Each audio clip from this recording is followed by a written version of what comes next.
नमस्कार, मैं हूं हर्ष शर्मा। कमोडिटी के इस खास शो मंडी मास्टर में आप सभी का स्वागत है। हमारे साथ जो आज एक्सपर्ट्स जुड़ने जा रहे हैं वो है आर मनी के रिसर्च डिपार्टमेंट के एसोसिएट डायरेक्टर तरुण सत्संगी साहब। आप दोनों का बहुत बहुत स्वागत है। Good morning, thank you. Tarun Satsangi sahab, क्योंकि देखिए जो यहाँ पर एक कंसर्न यहाँ पर हो रहा है यहाँ पे, क्योंकि बहुत बड़े ट्रिगर्स नहीं है, लेकिन यहाँ पे एक जो येन कैरी ट्रेड है सर, ये एक इम्पॉर्टेंट चीज़ है यहाँ पर। और हम लोग लगातार अपने दर्शकों को तमाम तरह की जानकारी देते हैं। ये आप इसको येन कैरी ट्रेड का जो यहाँ पे पूरा मामला चल रहा है, दुनिया भर में कंसर्न, ग्लोबल मार्केट में कंसर्न इसको लेकर पैदा हो रहा है, आप इसको किस तरीके से देख रहे हैं यहाँ पे गोल्ड सिल्वर के ट्रिगर के तौर पर? आई थिंक जो है काफी सेफ हेवन बाइंग इसके अंदर फ्यूल करेगा ये। एंड साइमल्टेनियसली देखिए अल्टीमेटली जो कंसोलिडेशन था गोल्ड का, डेट इज अगेन ओवर। यहाँ पे मैं कुछ चीज हाईलाइट करना चाहूंगा पहले गोल्ड के बारे में। अक्टूबर 24 4380 का हाई लगा, उसके बाद में प्राइस ने करेक्शन दिया। जब फेड का अनाउंसमेंट आया, दिसंबर के उनको डाइसी लगता है। 3886 का लो लगा 28 अक्टूबर को। आफ्टरवर्ड्स प्राइस कंसोलिडेशन में चले गए 3900 से 4050। 13 नवंबर को हमने देखा कि ब्रेकआउट आया इस रेंज का, और उसके बाद में 4245 का हाई लगा। अगेन देखिए, अगेन जब शटडाउन खत्म हुआ यूएस के अंदर, इकोनॉमी चालू हुई, तो फेड के ऑफिशियल्स ने बोला कि रेट कट दिसंबर नहीं लगता। प्राइस टूटे लेकिन 4000 का बेस बनाया। फिर से 3 से 4 दिन का कंसोलिडेशन था 4000 से 4130 जो आज ब्रेक हुआ है। तो बहुत क्लियर है कि जब भी नेगेटिव न्यूज आ रहा है, गोल्ड टूट नहीं रहा है, थोड़ा टूटकर कंसोलिडेट कर रहा है। और जैसे भी ट्रिगर आते हैं पॉजिटिव, तुरंत इसके अंदर तेजी आती है। बॉन्ड यील्ड के अंदर काफी गिरावट देखिए लास्ट 3 डेज के अंदर। अभी वो 4% को तोड़ने की तैयारी कर रहा है।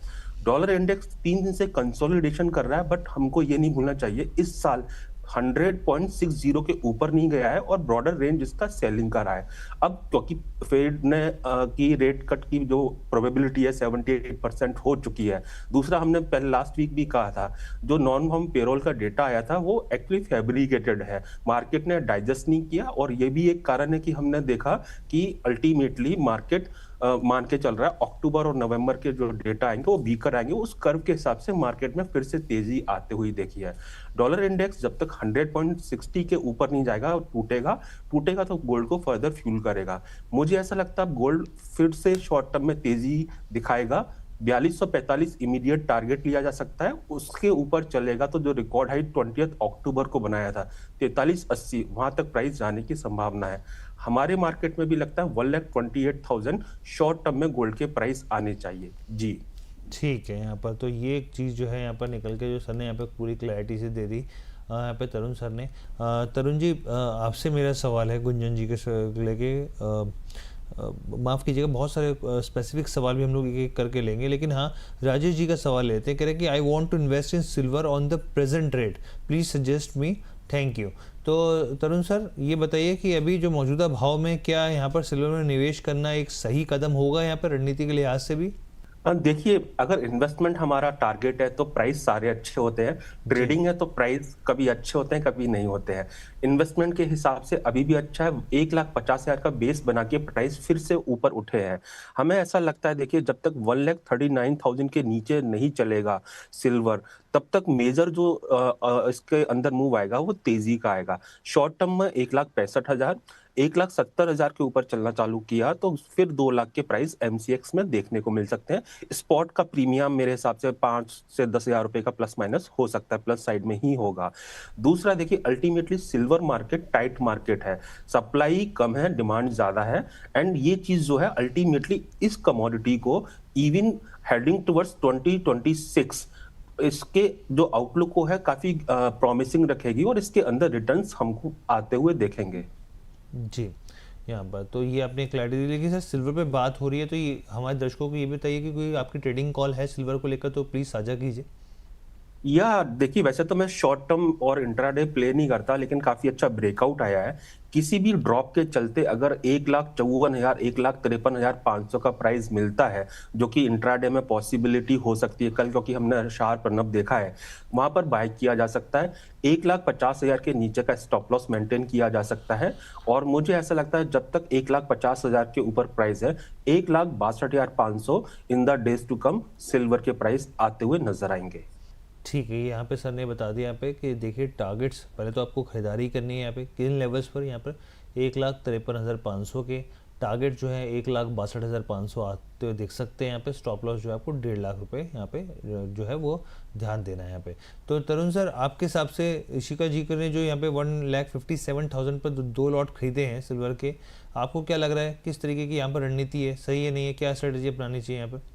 आई थिंक इशिता जी ने अभी जो करेक्शन आया था उससे पहले खरीदा होगा, अभी तो प्राइस फिर से बढ़ने चालू हो गए हैं। जी। आई थिंक होल्ड करना चाहिए। 1,50,000 के नीचे का स्टॉप लॉस लगाकर 2 लॉट है, 1,62,000 के आसपास एक में प्रॉफिट बुकिंग किया जा सकता है, दूसरे में 1,65,000 से 1,70,000 के आसपास मिले तो किया जा सकता है।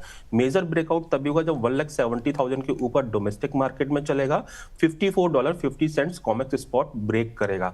अदरवाइज क्या होगा, ये रेंज प्ले करते हुए नजर आएगा, बट बायस जो रहेगा वो पॉजिटिव साइड ही रहेगा। तरुण सर, आपसे मैं समझना चाहूँगा क्योंकि देखिए ये साल तो अब खत्म होने वाला है, 1 महीना रह गया, एंडिंग के कगार पर है हम लोग। यहाँ पे एक अच्छा रनअप यहाँ पे गोल्ड सिल्वर की तरफ से इस साल देखने को मिला। अगले साल के लिए आपका प्रेडिक्शन क्या कह रहा है सर? अगले साल के लिए आपको लग रहा है ये जो तेज़ी रही इस तरह की, क्या अगले साल भी इस तरह का मूवमेंट देखने को मिलेगा या फिर यहाँ पे एक कंसोलिडेशन का फेज देखने को मिल सकता है?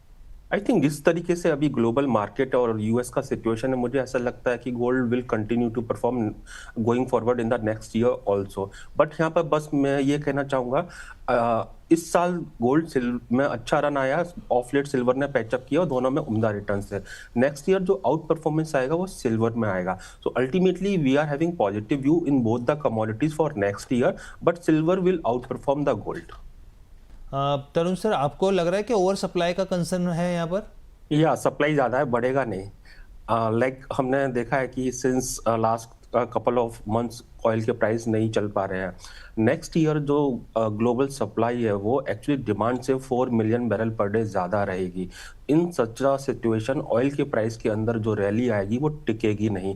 यही कारण है ग्रेजुअली प्राइसेस न्यू लोज बना रहे हैं। अभी फॉर द टाइमिंग हो सकता है $55 से $60 के बीच में प्राइस एक्टिविटी हो, बट मुझे लगता है $60 अभी क्रैक करने में जब तक कि कोई सप्लाई कंसर्न ना आए इसको बहुत दिक्कत होने वाली है। ग्रेजुअली $50 आने की तैयारी कर रहा है ऑयल। इंटरनेशनल मार्केट का व्यू था ये नामेक्स का, डोमेस्टिक मार्केट में 5500 के ऊपर जब तक MCX में नहीं जाएगा इसमें तेजी नहीं आएगी, and gradually it is heading towards 5000 to 4800। इस काउंटर में जब भी तेजी मिले सेलिंग साइड में जाना चाहिए, एंड वो ग्रेजुअली डिक्लाइनिंग मोड में, वॉलिटिलिटी कम है तो एक सेफ ट्रेड हो जाता है सेलिंग साइड में। तरुण सर, आपकी ओर से? मैं ऑयल में वेट करना प्रेफर करूंगा, डेड कमोडिटी है तो अल्टीमेटली लेवल आएंगे मैं तभी सजेस्ट करना प्रेफर करूंगा। और तरुण सर, आपकी तरफ से कोई कॉल? आई थिंक काफी टाइम हो गया, ये 400 के आसपास है ना, क्रिस क्रॉस कर रहा है और कहीं ना कहीं बेस बनाने की कोशिश कर रहा है। मुझे ऐसा लगता है अभी 400 के अगर नीचे ये नहीं जाता है तो इसके अंदर तेजी देखने को मिल सकती है। दिसंबर फ्यूचर अराउंड 410 से 408 के बीच में हम बाय कर सकते हैं। 398 का स्टॉप लॉस रहेगा, एंड 422 द मोमेंट ब्रेक हुआ इसके अंदर स्टेलर रैली आएगी, एंड उसके चलते हम 430 435 हायर रेंजेस पे प्राइस देख सकते हैं। बहुत ही शानदार यहाँ पर जो है लेवल्स की बात हो रही है, एक अच्छी तेज़ी की संभावना जताई जा रही है नेचुरल गैस के ऊपर। 408 के लेवल्स पर बाइंग की सलाह दी जा रही है, लक्ष्य 435 के लिए, स्टॉप लॉस 398 का लगाना ना भूलिए। तो आपका क्या नज़रिया है कॉपर के ऊपर, और अगर आप अपनी पिक शेयर करें तरुण सर? वेल देखिए, अल्टीमेटली बेस मेटल का आउटलुक अच्छा है, लेकिन हमने लास्ट कपल ऑफ वीक्स के अंदर, स्पेशली 15 डेज के अंदर मैं कहूँगा जिस तरीके से risk of sentiment global stock market में रहा है उसका सीधा सीधा इम्पैक्ट कॉपर और बेस मेटल ने फेस किया है। स्टिल सप्लाई साइड टाइट है तो अल्टीमेटली मेरे को ज्यादा गिरावट नहीं लगती। आज देखिए सेंटीमेंट पॉजिटिव है तो आज पॉजिटिव ओपन भी हुआ है। 990 से 1025 का रेंज है, जब तक 990 के नीचे प्राइस नहीं चलेंगे इसमें कोई मेजर गिरावट नहीं आने वाली है। आई थिंक मैं इसमें पोजिशनली ट्रेड करना प्रेफर करूंगा। लाइक 1010 मिलता है तो आप पार्शियल पोजीशन बाय की जा सकती है, 995 पे अगेन री एड हाफ पोजीशन की जा सकती है, 990 के नीचे के स्टॉप लॉस पे 1025 मेरा पहला टारगेट रहेगा, 1040 दूसरा रहेगा। तो अल्टीमेटली मैं इसमें पोजिशनल ट्रेड प्ले करना प्रेफर करूंगा। काफी लंबा कंसोलिडेशन हो गया है, नेक्स्ट मूव जो आएगा ऊपर का ही आएगा क्योंकि डिमांड के कंपैरिजन में सप्लाई कम है तो अल्टीमेटली प्राइस में तेजी देखने को मिलेगी ही। ठीक है सर। तरुण सर, आपकी ओर से डिस्क्लेमर? ये हमारा इन हाउस व्यू है, इसके बेसिस पर हमने अपने क्लाइंट्स को सजेस्ट किया हो सकता है, बट पर्सनल कैपेसिटी में डेरिवेटिव के अंदर मेरी कोई पोजीशन नहीं है। ठीक है sir, thank you so much.